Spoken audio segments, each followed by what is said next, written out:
성도 여러분, 성경은 우리를 성도라고 말합니다. 성도란 말 그대로 거룩한 우리란 말이에요. 거룩하다고 하는 것은 죄가 없는 사람이란 말입니다. 여러분, 죄가 없으십니까? 아닙니다. 아마 어제도 죄를 졌었고, 어쩌면 지금 예배하는 이 순간에도 우리는 옳지 못한 생각을 하면서 예배할 수도 있습니다. 그럼에도 불구하고요, 주님께서는 우리에게 분명한 칭호를 주셨습니다. 고린도전서 1장 2절에 보니까 바울 사도가 고린도 교회에 있는 성도들을 부를 때 쓴 내용이에요. 하나님의 교회. 우리를 하나님의 교회래요. 곧 그리스도 예수 안에서 거룩하여지고 성도라 부르심을 입은 자들. 우리를 성도라 그리고 하나님의 교회라 불러주셨죠. 성도는 하나님의 교회라는 말입니다. 교회는 곧 성도나 성도의 무리의 모임체를 말합니다. 교회가 교회이기 위해서 건물이 있어야 교회인가요? 성도가 있어야 교회인가요? 우리 예배 임원이 아마 들로 나가서 천막치고 예배하면 그곳이 교회가 되겠죠.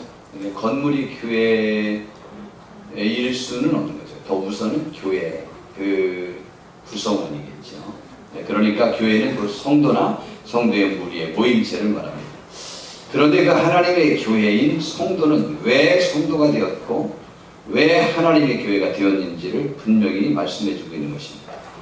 어떻게 해서 성도라 부르심을 입게 되었냐면 그리스도 예수 안에서 거룩해졌답니다. 그래서 성도예요. 그리스도 예수 안에서라고 하는 말은 그분의 영향력 때문이라는 것인데요. 그래서 이 말은 예수님으로 말미암아 우리가 거룩한 사람, 곧 죄 없는 사람으로 인정받았다는 것입니다. 바로 이것이 기독교인의 신비입니다. 성도의 신비입니다. 기독교인이란 곧 성도란 본래 죄인이었고 지금도 역시 죄를 짓고는 있으나 죄 없으신 하나님의 아들인 예수님께서 대신 죽어주신 그 사랑과 은혜로 말미암아 죄의 용서를 받고 죄 없는 사람으로 인정되고 살고 있는 것입니다. 비록 죽을 수밖에 없는 우리를 위해서 대신 죽으신 예수님으로 말미암아 다시 살게 된 사람들이란 말입니다. 그래서 기독교인이란 말은, 성도란 말은 하나님과 예수님께 큰 사랑의 은혜를 받은 빚진 사람들이란 말과 같은 말입니다. 이것이 바로 성경에서 가르쳐주고 있는 것으로서 우리 인간적 생각과 상식으로는 이해할 수 없는 가장 큰 불가사의한 일이 되는 것입니다. 왜 날 사랑하셨나요? 왜 주님이 날 위해 죽으셨나요? 그 큰 사랑이 우리의 주님을 죽게 하셨네요. 라고 고백하면서 주님의 일상에 안타까워하고 감사해하고 감격해하고 그 사랑의 이끌림을 받아야 되는 것이 그래서 성도인 것입니다. 저는 성경에서 우리에게 가르쳐주고 있는 말씀들 중에 매번 많은 생각을 하게 하는 말씀들이 있는데요. 그 중에 하나가 용서라는 말입니다. 왜냐하면 이 용서와 화해인데요. 주님께서는 우리에게 형제를 용서할 것을 요구하고 있습니다. 근데 이게 제가 매번 용서라는 단어를 제가 생각하게 되는 이유는, 근데 우리가 과연 남에게 무엇인가 돈을 꿔주는 채권자인 것처럼 우리에게 잘못한 사람을 용서해 줘서 너그러운 채를 할 수 있는 위치에 있는가라는 생각입니다. 과연 우리가 용서할 위치에나 있기나 한가라는 생각이 매번 저를 지배하고 있습니다. 그렇다고 하여 제가 그렇게 남의 잘못을 기억도 하지도 않고 화도 내지 않고 다 받아준다는 말은 그런 말은 아닙니다. 다만 저의 생각이 매번 과연 나는 남을 용서해 준다는 말을 하긴 할 자격이 있는 존재인가라는 것입니다. 저는 사실은 매번 이 생각이 저를 지배하고 있습니다. 거룩한 하나님의 아들인 예수님을 나 때문에 십자가에 대신 못 박혀 죽게 한 죄인인 내가 무슨 자격으로 남을 용서한다고 말을 할 수 있을까라는 생각입니다. 성경에서 주님은 우리에게 용서와 화해라는 큰 명령을 주셨습니다. 내가 용서를 구해야 할 상황과 내가 용서를 해줘야 할 상황에 대한 지침을 주셨습니다. 우리 기독교인이란 이 두 가지 상황을 잘 파악해가지고 내가 할 일이 무엇인지를 빨리 판단해서 실행에 옮겨야만 하는 것입니다. 굳이 말하면 이 사안에 관해서 내가 용서를 빌어야 되는 것인지 남이 나에게 용서를 빌어야 되는 것인지를 빨리 판단해야 해요. 근데 많은 경우 우리는 혼돈을 일으키는 것 같아요. 우선 첫 번째 상황, 곧 내가 다른 이에게 상처를 준 것에 대하여 용서를 비는 것은 주께 드리는 예배나 예물보다 우선임을 가르쳐주고 있습니다. 주님이 마태복음 5장에 이런 말씀을 주셨어요. 예물을 제단에 드리다가, 예물을 드린다는 것은 지금 우리 예물을 드리고 있는 순간입니다. 이 순간 예배 자체가 우리 자신을 하나님 앞에 드리는 것입니다. 그리고 혹은 우리의 어떤 소원을 가지고 물질을 하나님 앞에 드리는 순간을 말하는 거예요. 그걸 드려서 하나님이 내 기도에 응답해 주셔서 나에게 축복해 주시길 원하는 어떤 행위를 지금 하는 그 순간, 혹은 하나님께 영광 돌리는 그 예배를 드리는 순간, 내 형제에게 원망 들을 만한 일이 있는 것이 생각이 나거들랑 예물을 제단 앞에 두고 여기서 예배 드리다가 얼른 나가란 말이에요. 얼른 나가고 가서 먼저 그 사람과 화목하고 와서 예배를 드려라 이 말이에요. 이 말은 무슨 말이에요? 그러지 않고 예배 드려봐야 소용이 없다라는 말씀이기도 하죠. 저 말 뜻으로는. 그죠? 그렇지 않으면 내가 너희들의 예물을 받아주지도 않겠다라는 거예요. 이 말씀은 아직 주의 말씀을 100% 순종하지 못하는 사람은 예배하거나 예물을 드릴 자격도 없다는 말씀이 아닙니다. 기도할 자격도 없다는 말도 아닙니다. 예배하는 자의 마땅한 삶의 모습은 무엇인가를 한 측면 가르쳐주고 있는 것입니다. 그래서 주님이 받으시는 예배는 영적 예배인데 우리 자신을 드리는 것이라고 로마서 12장 1절 2절에 말씀해주고 있잖아요.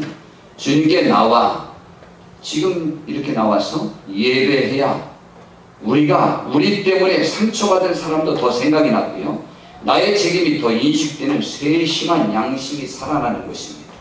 그 전까지 모르고 있다가 예배하다 치니까 생각이 나가지고 가서 또 화해를 하잖아요. 우리는 그 전에 화해하고 오시면 더 좋은 거죠. 이것은 우리가 용서를 빌어야 될 상황에 관해서 말하고 있는 거예요. 그죠? 그러면 왜 우리를 원망하는 사람이 생각날까요? 지금 23절과 24절을 지금 읽었잖아요. 근데 앞에 우리 때문에 억울함을 당하는 사람을 말하고 있습니다. 주님 우선 두 가지를 말씀해 주고 있습니다. 그중 첫 번째가 남을 무시한 것입니다. 옛사람에게 말한 바 살인하지 말라는 말을 너희는 들었다는 거죠. 살인하면 심판을 받는다. 그런데 나는 말한다. 나는 너에게 말하는데 형제에게 노하는 자마다 심판을 받게 되고, 저는 매번 말씀드리는데 좌우지간 우리 교회에서 내가 옳다고 남이 잘못했다고 큰 소리 쳐봤던 분들 중에 정말 한 번만이라도 그 누구 정말 한 분에게서만이라도 정말 하나님의 영광을 위해서 큰 소리 쳐본 분 보았냐? 제가 못 봤는데 또 보신 분이 계시는지 모르겠지만 전 못 봤어요. 그뿐만이 아니고 교회에서 내가 서운해서 삐진 것이 잠깐 혹은 1시간 혹은 6시간 하루 일주일 몇 달 혹은 몇 년 지속됐던 분 중에 한 번만이라도 진심으로 옳은 하나님의 영광을 위하여 내가 서운하고 삐치고 했었던 적이 있었던 분을 발견하셨으면 저에게 한 사례라도 말씀해 주십시오. 제가는 못 봤어요. 순전히 교회를 자기의 개인적인 이해관계와 자기 명예와 자존심에 끌려서 자기 자녀와 나의 약간의 편리 때문에 대부분 소리질 듣고 소원해하고 나의 마음이 일상에 다쳐서 교회 나오기 싫었던 것이지. 그래서 교회는 교회의 필요성에 대해 교회에서 얻을 것에 대해서 관심을 가져야지, 경건을, 신앙을 육신의 이득의 재료로 교회를 활용하려고 할 때는 매번마다 교회는 그것을 채워주는 것이 아니기에 상처받을 수 있어. 본질적인 목적에 충실하여야 하는 것이죠. 근데 어쨌거나 여하튼 교회에서 노화했을 때, 내가 노화했을 때 하나도 타당하지 않으니 소리 지른 그 사람 때문에 나는 상처받아요. 그 다음에 형제에 대해서 나가라 하는 자는 공회에 잡혀서 심판을 받게 된다는 것인데요. 나가라 하는 말은, 이 라카라는 말은 무슨 뜻이냐면 어리석은, 무가치한, 텅 빈, 멍청한이라는 거예요. 이거 일본말로 말하면 이거예요. 빠가야. 내가 메구미 씨한테 물어봤다고 그랬잖아요. 빠가야라는 말이 일본 말이지. 그랬더니 왜? 빠가야로? 그러면서 그게 얼마나 멍청한 사람에게 말하는 건지 아냐고, 그 함부로 말하는 거 아니냐고 큰일 난다고 그러더라고요. 예, 근데 확실히 제가 볼 때 저는 빠가야예요. 예, 그런데요, 이 빠가야로라는 말이 요즘 한국말로, 학생들 말로, 젊은이 말로 다른 맛으로, 다른 뜻으로, 또 다른 말로 사용되는 단어가 새로 생겨났더만요. 병맛이 뭔지 알아요? 병맛? 병맛 하니까 그냥 맥주병맛만 생각나죠 지금? 그런 줄 알고 맛있는 거 이렇게 생각했다는 빠가야로예요. 그래서 우리 찾아봤잖아요. 그랬더니 병맛이 이 빠가야로를 병맛이라고 해요. 바보 같은, 병신 같은, 못난, 거지 같은 행동만 하는 멍텅구리, 이걸 갖다 병맛이란대요. 우리는 옛날에 밥맛 떨어지게 하는 사람 갖다 밥맛이야 그랬잖아요. 그래서 우리 메구미 씨, 시온이 전부 외국에서 살다 온 사람들이 한국말을 배울 때 밥맛이 정말 이상하지 않아요? 밥맛이 그런 뜻이 아니래요. 그래서 물어보고 밥맛 때문에 자기들끼리 에피소드를 얘기하는 거예요. 밥맛이라는 말이 굉장히 밥맛이 좋다는 얘기가 아니고 정반대래. 뭐 이러면서 자기들끼리 얘기하면서 그 한국말을 배울 때 굉장히 어려워했던 생각이 나요. 예, 병맛이 밥맛이라는 뜻. 밥맛 떨어지게 만드는 멍텅구리 같은, 바보 같은. 그렇게 말하면 어디 간다고요? 심판받게 돼요. 미련한 자라 말하는 사람은 지옥불에 들어가요. 예, 그러니까 절대 여자들은 남자에게는 함부로 이렇게 무시하면 안 돼요. 알겠죠? 여기 미련한 놈이라는 자는 어디에 간다고요? 지옥불에 간다니까. 여자들은 남자 욕을 함부로 하면 큰일 나요. 근데 남자들은 욕해도 돼. 미련한 수련하든가 혼련하든가 괜찮아요. 근데 여자는 남자한테 욕하면 안 돼요. 알겠죠? 성경에 나와 있잖아요. 아멘 하세요. 여성 회원들. 아멘. 아니 나와 있잖아요. 막 1.1에게라도 변해서는 안 되잖아.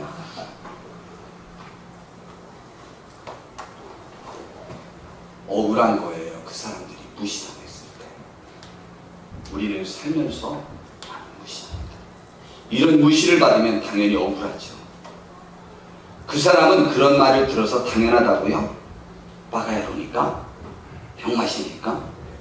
주님은 말씀하십니다. 우리가 지극히 보잘것없는 자라고 생각되어지는 자라도 그에게 상처를 주어서 넘어지게 만들어서는 안 됩니다. 그리고 구체적으로 또 설명합니다.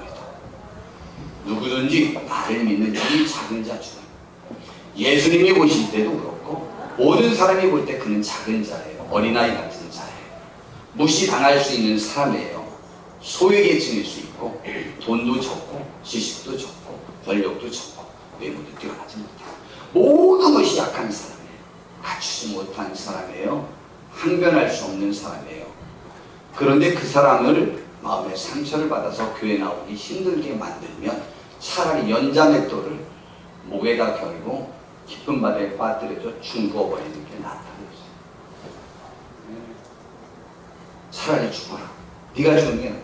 그런 사람 무시해서 교회 못 나오게 하면 네가 죽는 게 낫다. 이런 말이에요. 이것을 10절에는 이렇게 표현합니다. 삼가 이 작은 자 중 하나도 업신여기지 말라. 너에게 말하는데 그들의 천사들이 하늘에서 하늘에 계신 내 아버지의 얼굴을 항상 배우고 작년부터 올해까지 제가 제일 집중해요. 성경을 많이 보는 것은, 설교도 많이 하는 것은 마태복음 18장이에요. 이거는 교회 내에서의 작은 자, 죄인, 부족한 자들을 말하고 있습니다. 언제는 제가 마태복음 18장에 대하여 뭐 책도 쓰고 싶은 마음도 들고, 물론 설교를 1년 동안 가장 많이 한 것 중에 한 것도 마태복음 18장인데, 요즘도 마태복음 18장에 제가 굉장히 집중되어 있어요. 시간 관계에서 언제, 오늘은 더 언급하지 못하지만 또다시 마태복음 18장을 깊이 생각해보고자 합니다. 첫 번째가 남을 무시했을 때 그것이 생각나거나 나서 화해해야 돼요. 우리들의 마음속으로 남을 무시한 적 굉장히 많죠. 두 번째요, 분노를 갚지 않은 것입니다. 경제적으로 다른 이에게 피해를 준 것입니다. 그래서 25절에 보니까 너를 고발하는 자와 함께 있을 때에 그렇게 싸워. 마태복음 5장 있죠. 바로 아까 23절 24절은 우리가 예물 드리다가 우리 때문에 억울함을 당할 사람이 생각나고 나서 화해하라는 거죠. 그런데 그것이 21절 2절에 먼저 내가 남을 무시한 것이고, 이상이 다음으로 돈을 꾼 사람에게 그걸 갚으라는 내용이 분명해요. 왜냐하면 그 고발하는 자가, 우리가 고발할 때 대부분 고발은 돈 때문에 합니다. 고발하는 자가 너를 재판관에게 내어주고 재판관이 옥에게 내어주어서 옥에 가둘까 염려하라. 돈 문제임을 분명히 26절에 알 수 있는데, 진실로 내게 이르노니 네가 한 푼이라도 남김이 없이 다 갚기 전에는 결코 옷은 하지 못하리라. 우리가 돈 누구한테도 제일 많이 떼먹었을까요? 강현수 집사님이 생각할 땐 누구 돈을 제일 많이 사람들이 떼먹나요? 배우자도. 배우자 돈을 제일 많이 떼먹어요. 예. 네 돈이 내 돈 아니야? 아니에요. 우리 남편들이 아내 보고 돈 꼬으라고 시키잖아요. 그래도 돈 꼬우면은요, 안 갚아요.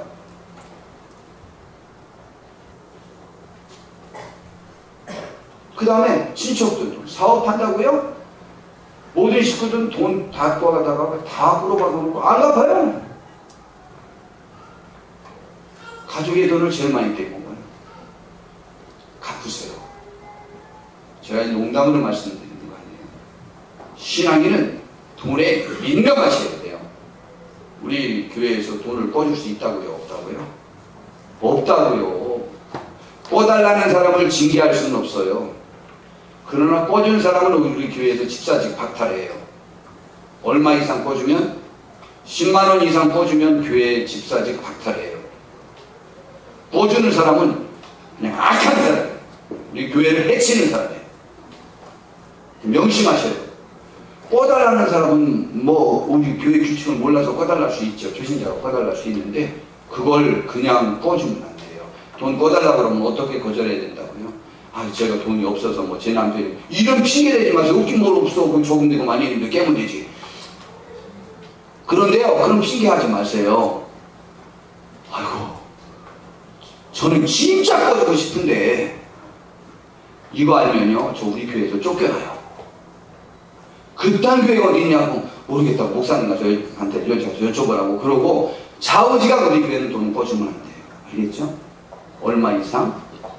10만원 이상 꿔주면 징계받아요. 꿔달라는 사람은 어떻게 된다고요? 꿔달라는 사람은 몰라서 그러나 이렇게 생각하고, 어떤 또 집사님이 또 꿔달라고 그러면 안 돼요. 자, 돈에 민감하셔야 됩니다.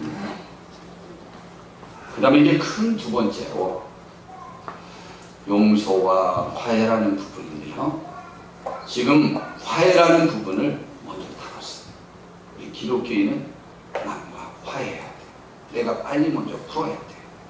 그래서 둘을 빨리 판단해야 돼요. 내가 용서를 빌어야 될 상황인지 내가 용서해줘야 될 상황인지. 그런데 큰 두 번째로 우리 기독교인에게 요구되는 것은 나에게 잘못한 사람을 용서하라는 것입니다.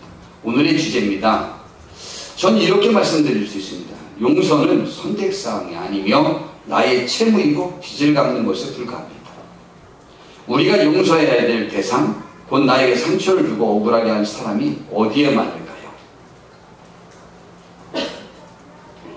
이 세상에서 나에게 가장 많이 상처 주는 사람, 전 세계를 통틀어서 누가 제일 많을까? 특별히 우리나라를 좁혀서 말하면 누가 제일 나를 억울하게 했을까요?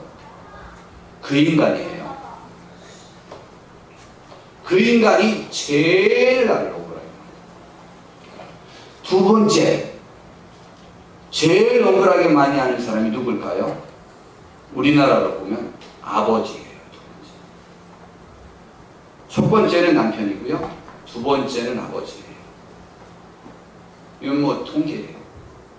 그래서 평생 해로할 대상이 우리나라 말로는 우스갯소리로 평생 뭐예요? 왼수예요. 평생 해로하여야 할 부부가 평생, 특별히 한국적 상황에서 자기의 책임을 잘 돌아보지 않고 몽땅 남에게 전가시키기를 좋아하는 것이 습성화된 여자분들 입장에서는 자기 잘못을 말하지 않고 남편의 말만 말하니까 남편이 평생 원수예요. 그런 남편들은 아내가 평생 원수긴 한데 평생 원수라는 단어 사용하지 않아요. 내 탓이라는 생각을 갖고 있기 때문이에요. 그러니까 남자들이 조금 더 포괄적으로 생각할 수 있는 능력이 뛰어난 거예요. 그런데 행동은 못 고쳐요.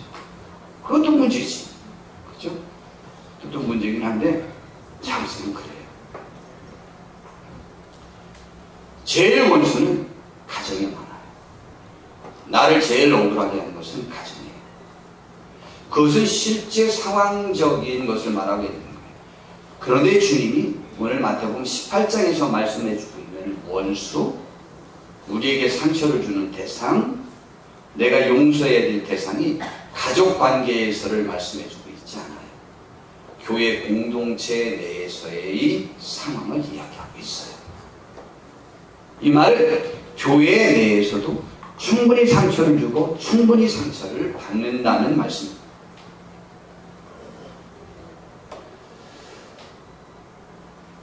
베드로가 주님께 물어봤습니다.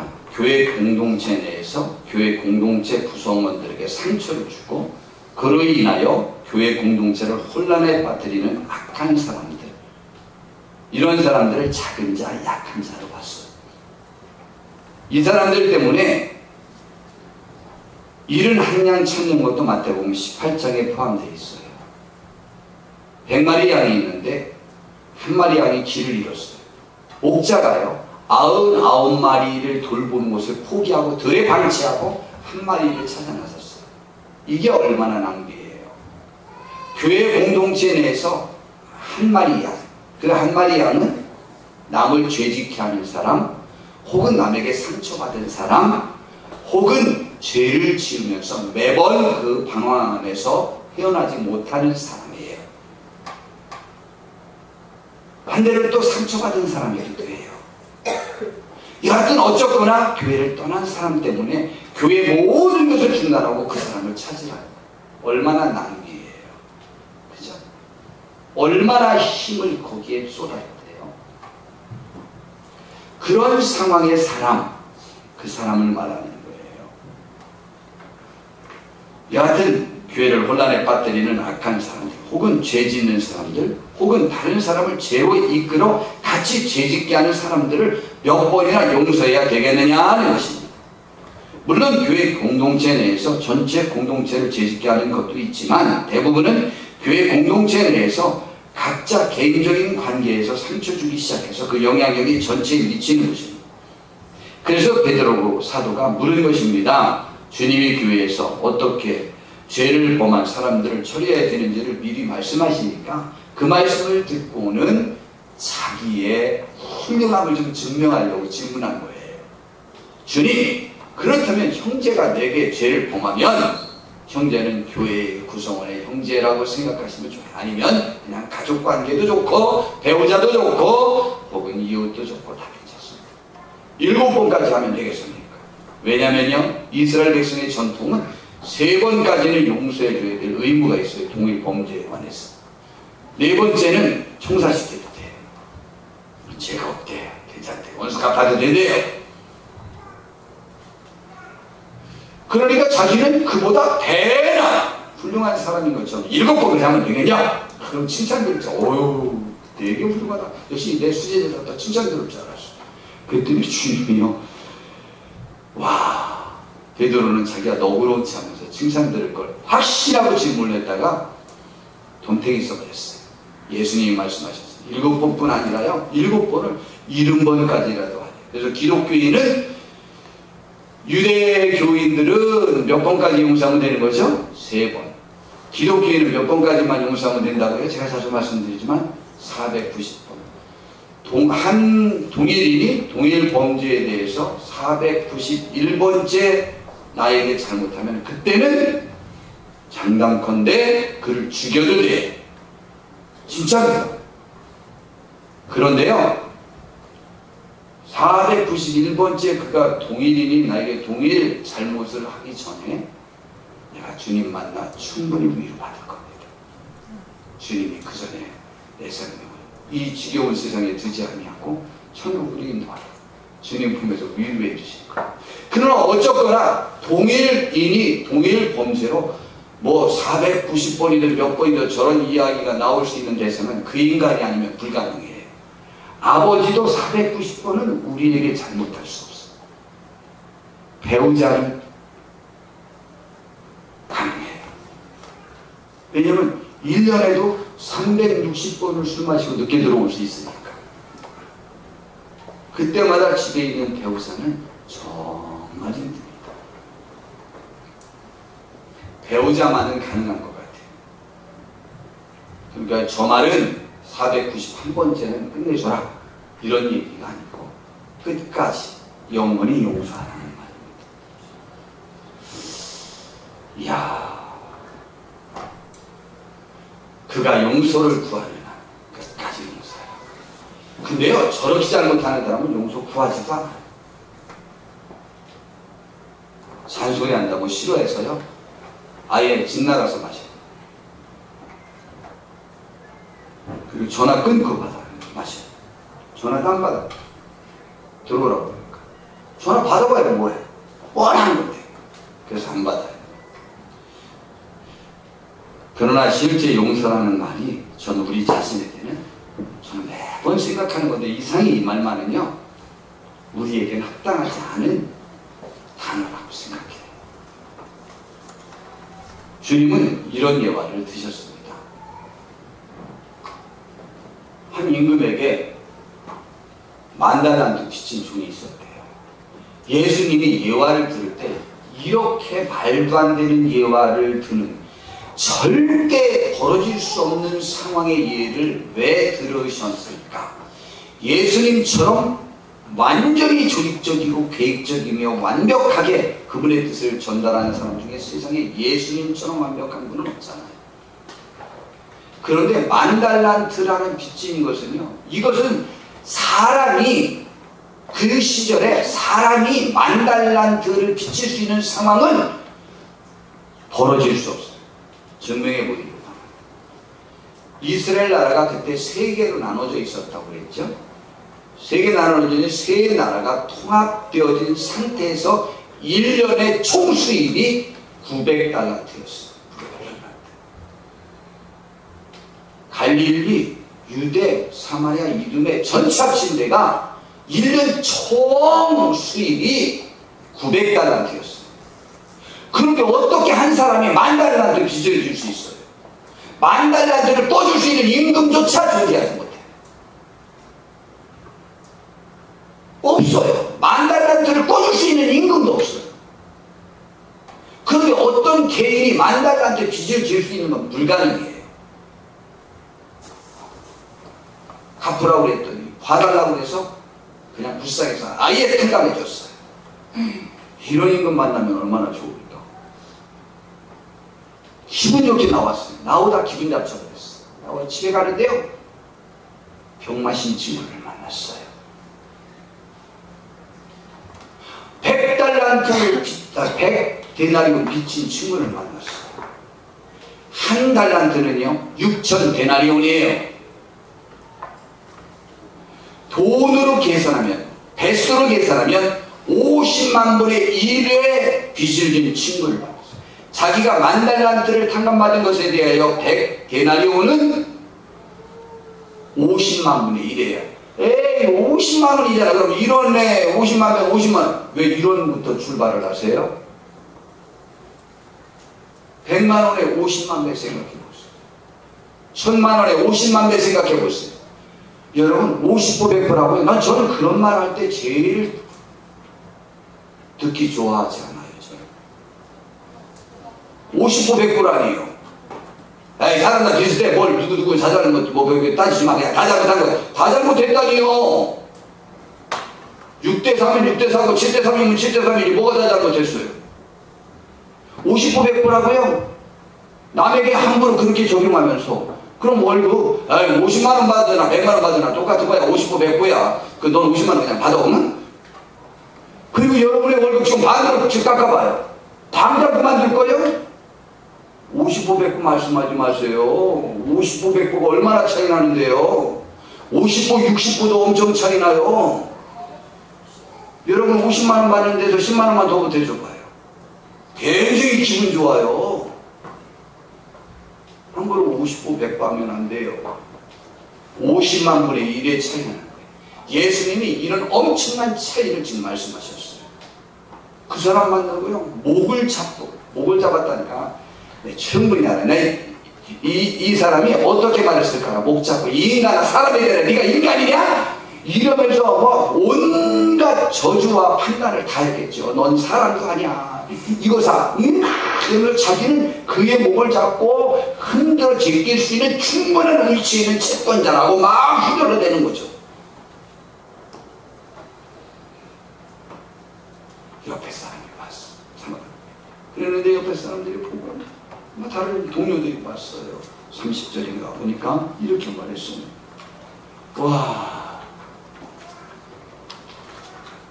이건 아니다 싶었어. 31절에 보니까 그 동료들이 그것을 보고 몹시다. 그러면서 자기 친구를 감옥에 가두니까 딱하게 얘기했어. 이건 아니다. 양심이 완전히 잘못된 인간이다. 저희가 그냥 둘 수 없다 해서 임금님한테 가서 잃어버렸어요. 그때 한명수 선생님 만약 임금이라면 이거 어떻게 하시겠어요? 가만두겠어? 그래서 불러와. 그리고는 내가 너 빌어서 전부 탕감해 줬다. 그런데 50만 분의 1밖에 안 되는 그 사람을 감옥에 가두냐? 너는 생각이 잘못된 사람. 용서해 주는 것이 마땅하지 않겠냐? 너 갚아라. 그리고 감옥에 가뒀어요. 예수님이 이 말씀을 왜 하셨을까? 왜 하셨을까 이 말이에요. 그리고는 결론으로 이렇게 35절에 말씀하셨어요. 너희가 각각 마음으로부터 형제를 용서하지 아니하면 나의 하늘 아버지께서도 너희에게 이와 같이 하시리라.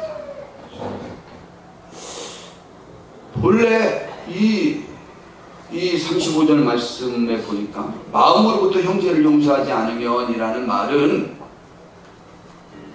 마음에서조차 용서가 이미 되어버린 거예요. 용서할 대상이 없어진 거죠. 여러분, 제가 이 부분에 관해서 정말 설교를 꼭 할 것입니다. 마태복음 18장 용서의 부분에 관해서 할 것인데 우리 어떤 성도님이 궁금해하는 것이 있어서 다음 주에 그것을 우선 먼저 하기로 했어요. 그래서 그걸 하고 평생에 딱 한 번 설교한다면 무엇을 설교를 할까라고 하는 부분에 다음 주에 설교할 거고요. 이 부분은 우리 이제 시간을 내서 좋게 설교하려고 해요. 여러분, 우리 마음속에서 아예 억울함이 없어요. 용서라는 자체가 나에게 있어서 그가 용서를 빌 때 그가 용서를 빌 필요성이 나에게서 없어져야 돼. 35절 한번 더 보세요. 마음으로부터 형제를 마음에서 이미 벌써 그를 용서할 대상이 아닌 거예요. 하나님의 은혜로 말미암아 우리가 이렇게 되지 않으면 하나님 너희를 용서하지 않겠다. 이것은 자연스럽게 야고보 사도의 교훈으로 좀 이끌었다고 생각해요. 긍휼을 행하지 아니하는 자에게 교회는 긍휼이 없는 심판이 있어요. 긍휼은 불쌍히 여긴다는 게, 긍휼이라는 단어는 성경에만 나와 있어요. 국어학자도 긍휼이라는 단어를 모르는 사람이 많아요. 맞죠? 긍휼이라는 단어를 빨리 불쌍히 여기지 아니하면으로 좀 바꿨으면 좋겠는데, 이번 개혁에도 저 그냥 긍휼이라는 단어를 뒀네요. 동정하다. 그건 불쌍히 여긴다는 뜻이에요. 남을 불쌍히 여기지 않고 동정하지 않고 너그럽지 않으면, 너희들을 너그럽지 않은, 동정하지 않는, 불쌍히 여기지 않는 마음으로 심판한다. 그러면 지옥에 갈 사람 한 명도 없어요. 그런데 긍휼은 남을 불쌍히 여기고 남을 동정하고 남을 너그럽게 대해주는 사람은 심판을 이기고 살아간다. 어떤 심판이 그에게 와도 그는 심판에 걸려 넘어지지 않고 다 이기고 승리할 거래. 우리는 심판을 이기고 자랑할 사람들로 부름받은 사람들입니다. 우리는 본질적으로 남을 불쌍히 여기는 마음이 내 마음의 중심의 본질이시라 합니다. 그럼 이제 그 세 번째로, 이 세 번째 것을 제가 사실은 오늘 다루고자 하는 것이었어요. 실제로요. 그런데 오늘 흡족기는 다루지 못하지만 약간만 다루고 나중에 설명해 보시죠. 이제 우리는 용서에 대한 것을 다른 관점으로 접근해 보고자 합니다. 용서와 화해라는 주제인데요. 우리가 용서를 다른 사람에게 빌어야 할 내가 잘못한 상황이 나에게 더 아픔일까요? 아니면 내가 잘못하지 않았는데도 나에게 너무 많은 피해를 주고 억울하게 하는 사람을 용서해야 할 상황이 나에게 더 아픔일까요? 두 가지 다 저는 좋지 않은 상황이라고 생각하지만, 여러분이라면 두 상황 중에 선택하라면 어떤 상황이기를 바라십니까? 제가 여지껏 평생에 들었던 말입니다. 많은 사람들이 말합니다. 제가 너무 많이 들었습니다. 내가 왜 그런 보잘것없는 사람에게 좀 무시를 당해야 하느냐고 말합니다. 이런 말을 제가 들을 때 무슨 생각이 드는지 알아요. 그리고 말합니다. 내가 잘못도 안 했는데 왜 당해야만 하느냐고 말입니다. 제가 이런 말을 들을 때 무슨 생각이 드는지 알아요? 저는 이런 말을 들을 때마다 가슴이 그냥 철렁철렁 내려앉습니다. 그러면 내가 잘못해서 괴롭힘을 당하면 괜찮다는 말입니까? 여러분이 당할 만큼 충분히 잘못했던 상황이라면 괜찮겠다는 말입니까? 그 말이 이상해요.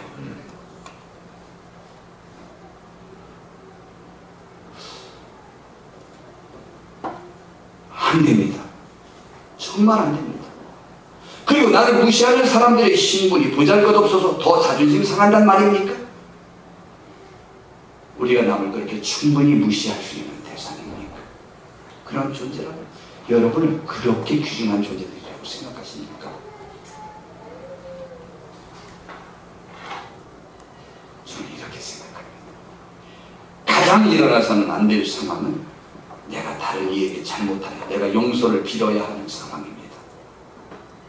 이때가 더 비참한 것 아닌가요? 이때가 더 슬픈 게 아닌가요? 이때가 더 통곡해야 될 때가 아닌가요? 내가 용서를 빌어도 그가 용서를 안 할지도 모르는 상황이 전개되는 상황이 더 힘든 상황이 아닌가요? 이런 상황, 우리의 평생에 한 번도 전개되지 않는 것이 축복입니다. 두 번째로, 내가 잘못하지 않았는데도 억울하게 당하는 것입니다. 잘못도 없는데 몰리는 경우입니다. 오해가 생긴 것이거나 악한 사람 때문에 발생될 수 있습니다. 상대가 악하기 때문에. 자기 악이 드러나는 것이 싫어서 우리를 몰아붙일 때가 세상은 얼마나 많습니까? 교회도 매번 벌어지고 있죠.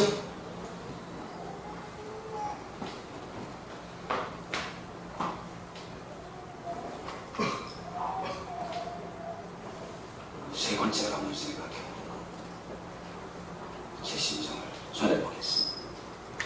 내가 전혀 잘못했거나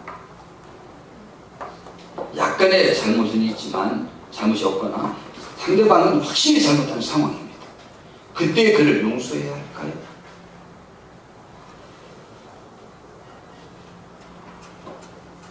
주님께 한번 가봅시다. 주님이 십자가에 못 박혀 죽임을 당하셨습니다. 그때 많은 사람들은 그가 지은 죄 때문에 하나님께 저주를 받아서 죽는 것이라고 생각했다고 했어요. 그러나 실상은 그가 우리의 죄 때문에 대신 죽어주셨다고 했습니다. 주님이 만약 십자가에서 죽임을 당하셨을 때 본인의 죄 때문에 죽임을 당하셨다면 그는 행복하게 다 이루었다라고 말하지 못했을 것입니다. 그러나 다른 사람을 위해서 대신 죽어주는 것이었기에 그는 그 영혼이 수고한 것으로 만족히 여김을 할 수 있었습니다. 우리는 영혼의 구원을 받은 사람들이요, 우리의 영혼의 역사는 주님의 은총을 받은 사람들입니다. 한번 생각해 보십시다. 내가 잘못했을 때는 내가 가서 용서를 빌어도 그것이 성사되어질런지에 관해서 장담할 수 없습니다. 근데 나는 용서를 빌을 때는 내가 마음만 열면 100% 해결될 수 있는 거예요. 그런데 내가 마음 열지 못해서 화해가 되지 않았을 때 그 책임은 하나님이 우리에게 물으시겠다는 것인데요. 어떻게 생각하십니까?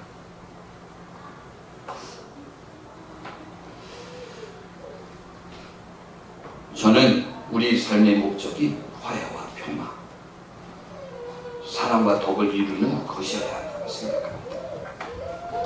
결과적으로 하나님의 영광을 나타내야 합니다. 근데 지금 나에게 잘못한 사람이 용서를 구하고 있거나 그 마음이 있다면 우리는 손을 내밀어 그를 잡아주어야만 합니다. 내가 용서해서 화해가 될 수 있는데도 내 마음이 열리지 않아서 용서하지 못한다면 그건 있을 수 없는 일입니다.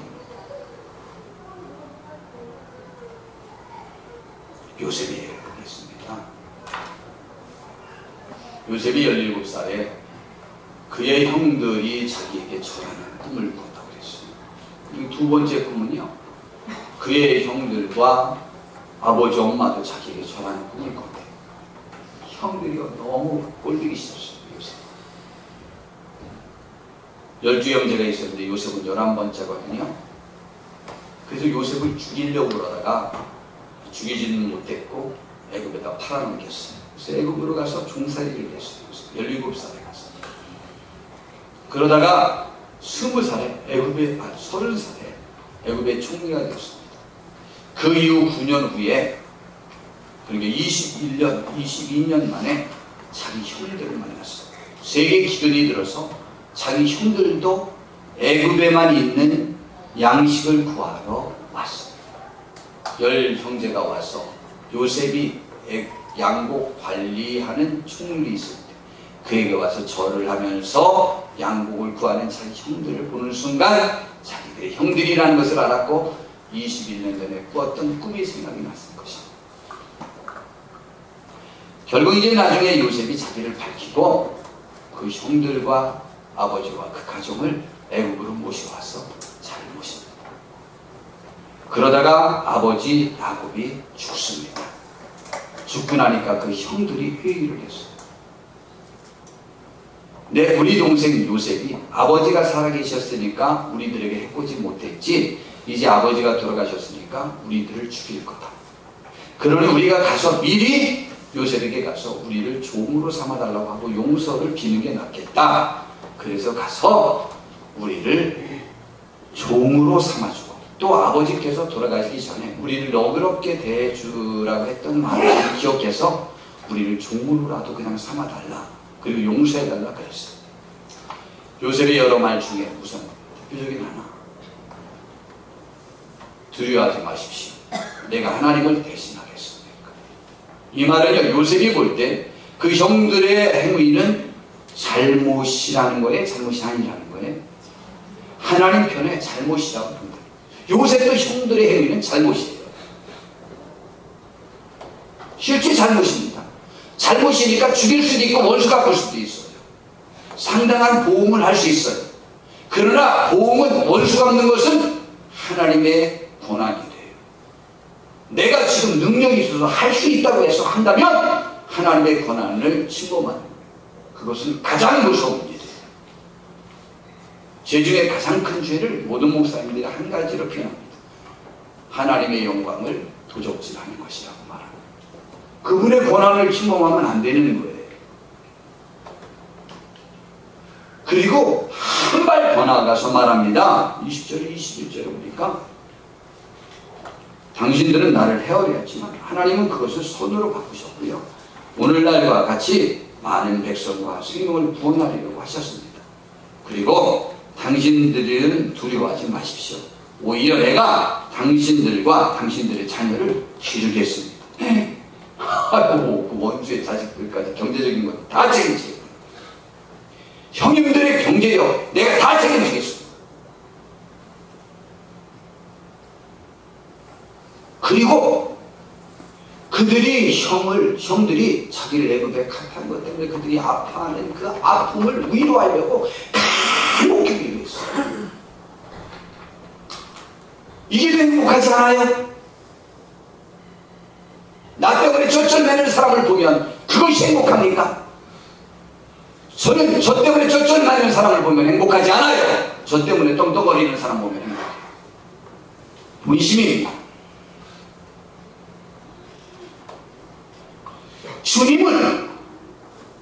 주님 때문에 우리가 하나님 앞에 당당히 서는 사람으로 나설 수 있게 되는 그 일을 보고 싶어서 그분이 죽어주신 거예요.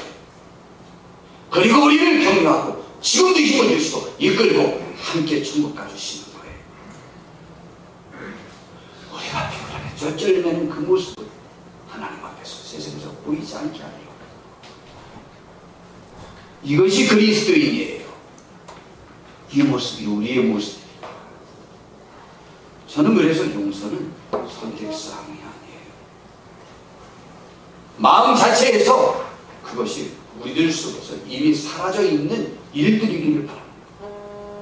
우리로서 가능하겠어요? 주님을 만나야 돼요.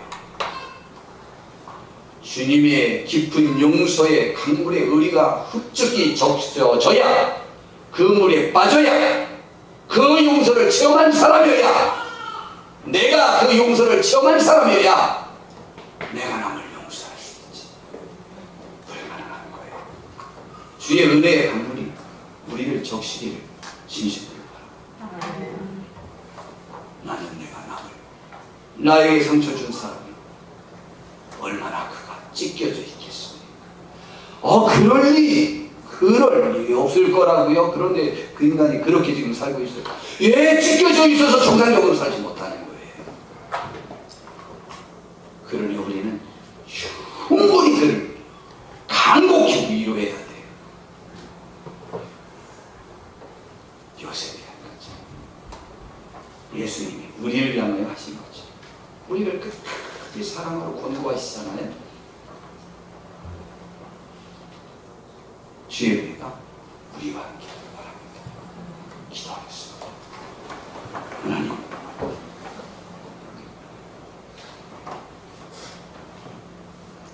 용서라는 단어가 우리들에게선 힘들기도 합니다. 그러나 주님, 저는 매번 용서라는 단어가 우리의 입으로 내가 남을 용서한다는 말을 할 자격은 없다고 생각합니다. 주님께 빚진 것을 갚을 뿐인데 그것을 내가 무엇을 너그럽게 하면서 용서라는 표현을 쓸 수 있는 입장은 아니라고 생각합니다. 주님, 우리를 도와옵소서. 주님의 우리를 향한 사랑이 우리를 감싸게 하옵소서. 그것이 나의 상처를 이기고 나의 상처를 치유하고 남을 위로하는 데 쓰임받는 근거가 되게 하옵시고 나의 삶을 이끄는 원동력이 되게 하옵소서. 예수님의 이름으로 기도드렸습니다. 아멘. 이제 찬송 373장